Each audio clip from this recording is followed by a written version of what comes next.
Hi, my name is McMasters from McMasters, and this is the November 2013 Dollar Notes newsletter. We thought we'd go a bit different, put in video form. Today's Dollar Notes newsletter it deals with the theme of GPs retiring from general practice, one of the most common practical problems we encounter in our rooms.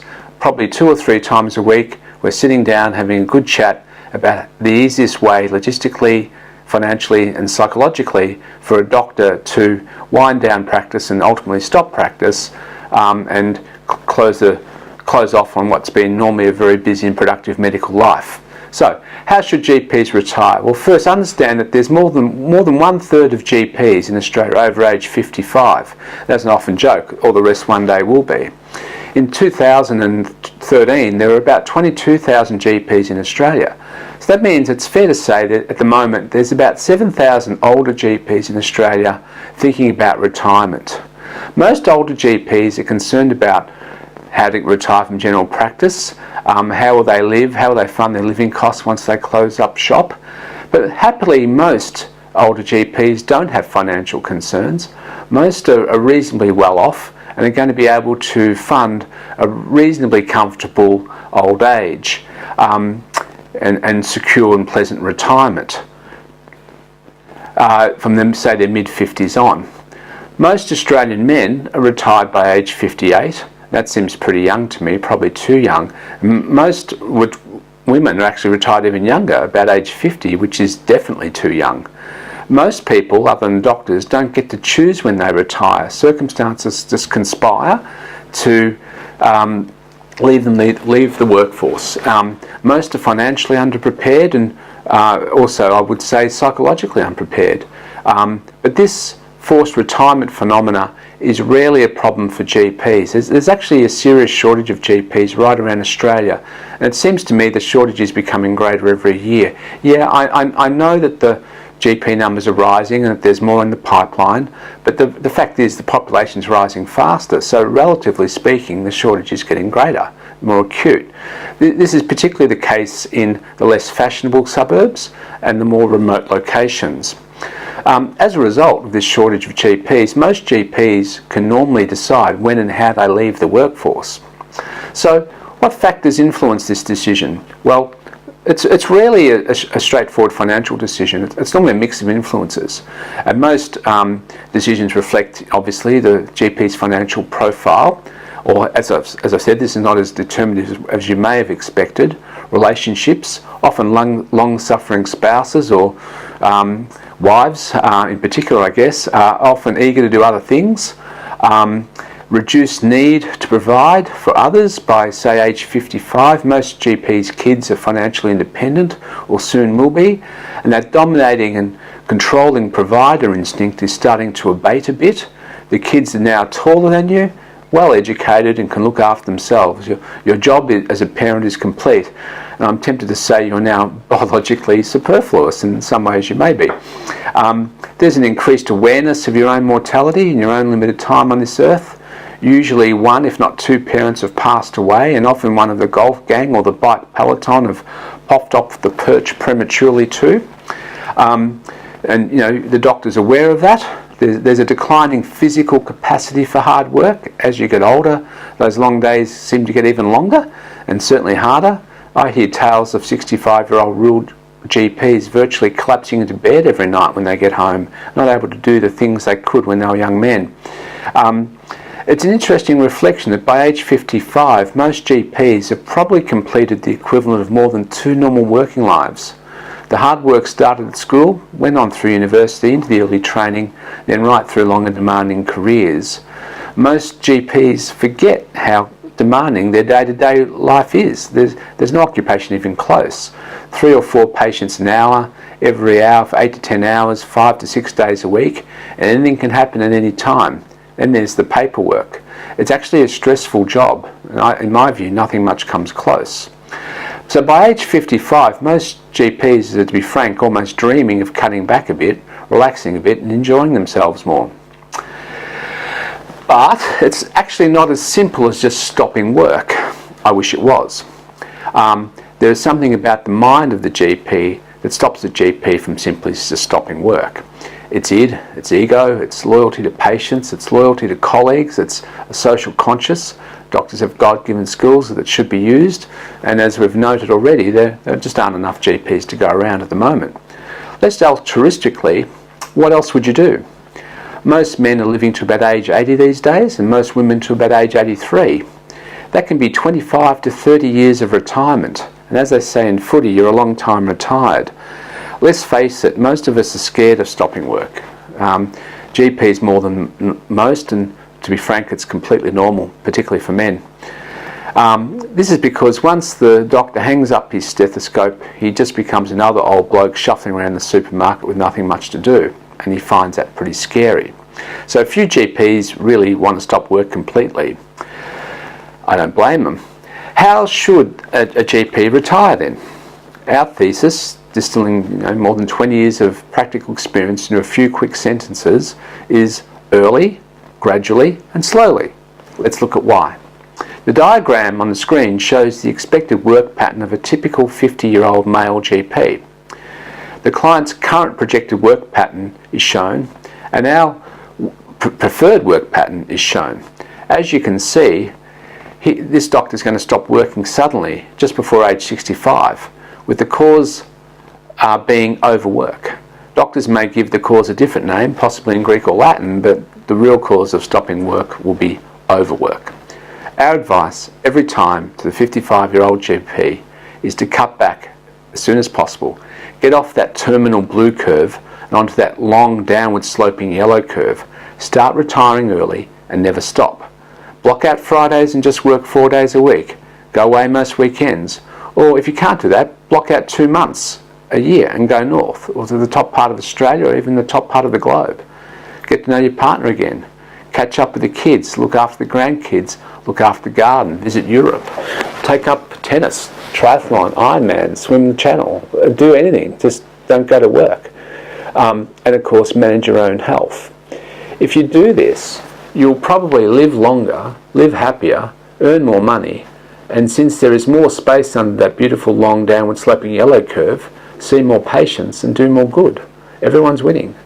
By the way, the tax planning at this age is great. A 65-year-old GP with an employee spouse can make, say, $120 a year quite easily and pay very little tax. The first $34,000 per partner is tax-free. There's 2 lots of super, probably 2 deductible cars, and it just gets better from there. The tax profile of the retiree doctor working part-time is very, very good. So, how do you start to retire? Well, first, it really depends on the nature of your practice. If you run your practice out of someone else's site, paying a management fee, then it's actually pretty simple. Just blank out a day, a week or a month and go from there. Let your colleagues know what you're doing, of course. It's actually much harder if you own your own practice. That is, if you own or rent your site, employ staff and generally run an enterprise, a business or whatever from the site. Or if you co-own a practice like that, and if you share costs on a fixed percentage basis. Here, in each case, if you just blank out a day and do something else, you'll find your profit will fall by relatively more than the reduction in time. This is because most costs in general practice are fixed costs. They're there even if you're not. You pay for 7 days rent, even if you only work for 4. You pay for 7 days insurance, even if you only work for 3. Many other services are the same. So the marginal cost analysis, the accountants call it, looks like this. In summary, profit falls more than proportionally to the number of sessions as you cut back the number of sessions due to the relatively high fixed costs included in the total cost curve. Therefore, in effect, many GPs are locked into working 10 or even more sessions a week to maintain profitability and can't afford to cut their hours back even a bit.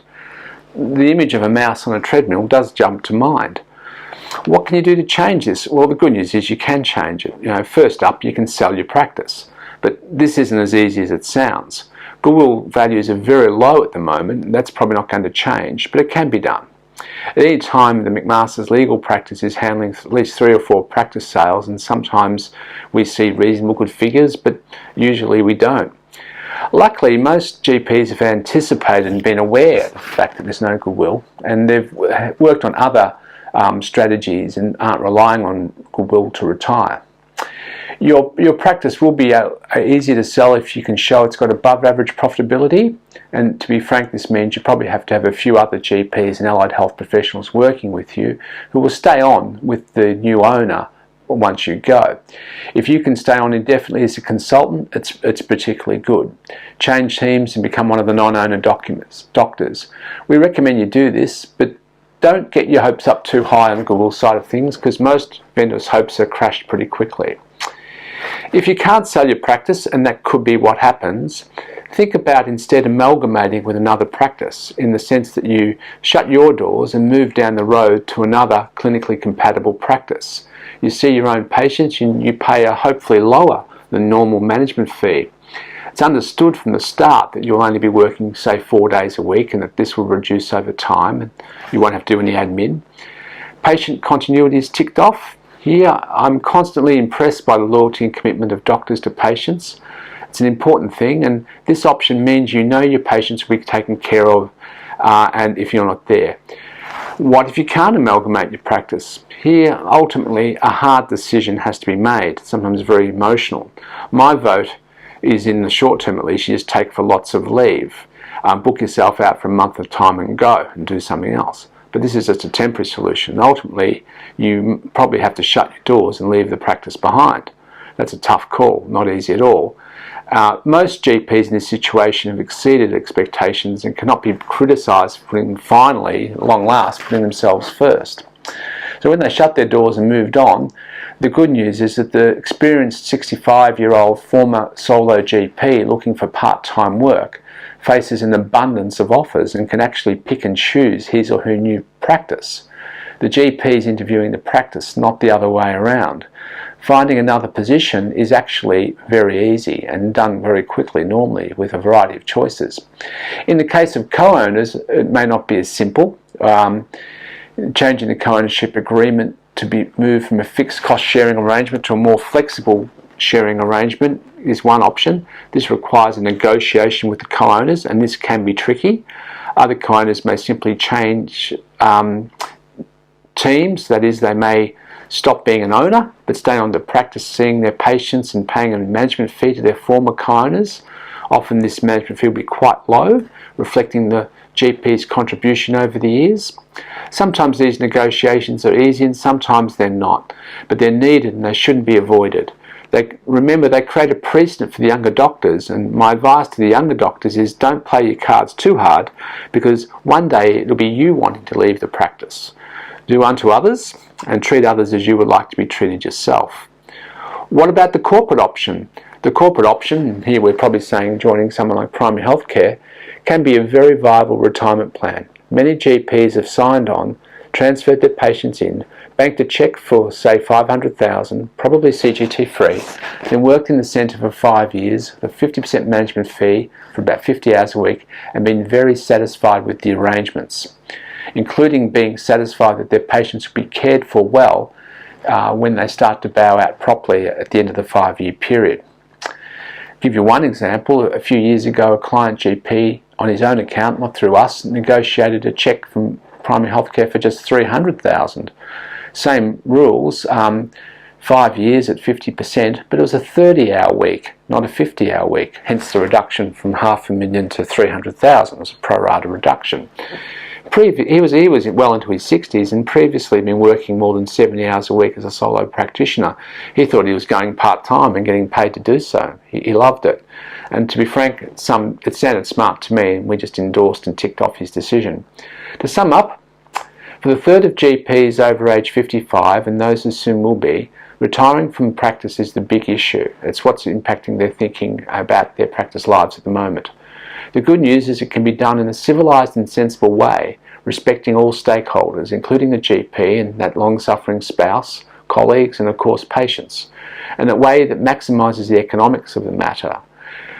Let me know if you have any specific concerns or want to chat about how you're going to retire from practice. It's something we've done many times before, and we're more than happy to help you go through that process when the time comes. Look forward to speaking to you again soon. Terry McMaster.